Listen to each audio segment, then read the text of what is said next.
en verse une troisième. Elle se rend compte qu'elle sourit dans le vide, qu'il se débrouillera. Assis à sa caisse, le gérant sort de sa transe créatrice, écrabouillé jusqu'au menton. L'effet que ça lui a fait d'entendre ça. Quand j'étais môme, je crois pas avoir vu d'autres films en entier. Elle les entend démarrer. Elle se rend compte qu'elle sourit dans le vide. Elle entre dans le premier magasin de hi-fi qu'elle croise. J'ai compris la leçon. De loin, voit Manu sortir son flingue en ombre car elle est à contre-jour. Une fille traverse la rue pour lui dire bonjour.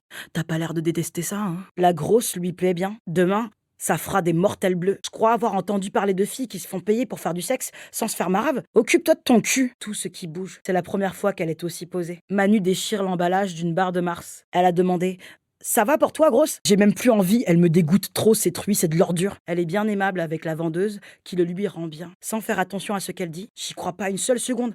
Moi, je crois pas qu'elle méritait une claque. T'as entendu ça? Tu sais? Et elle le crible de coups de pied comme elle a vu Fatima le faire dans la tête du flic. Très agréable. Une voiture s'arrête pas loin d'où elles sont. Elle attend patiemment qu'ils respirent plus régulièrement. Elle a du mal à les imaginer mangeant en tête à tête. Se cherche à tout instant. Il lui parle comme un homme qui pratiquerait la drague intensive. Plus de train. C'est trop tard. Fantasque et délicieusement violent. Elle continue à sangloter. Des mamelles énormes et solidement contenues. Ses yeux cherchaient la sortie de l'orbite. Mais aucun d'entre eux n'a jamais eu cette attitude envers elle. Se mate dans le miroir en train de tendre les lèvres. Il rigole de bon cœur, car elle sait qu'il faut jouer sur tous les tableaux pour séduire un garçon. Comme ça, ils viennent un peu plus loin dedans. Manu a fourré une poignée de billets dans sa poche. Elle a une rentrée d'argent prévue pour ce soir. Qu'est-ce que tu en dis? La réponse ne tranquillise aucunement la fille. Manu a pris le train jusque chez sa mère.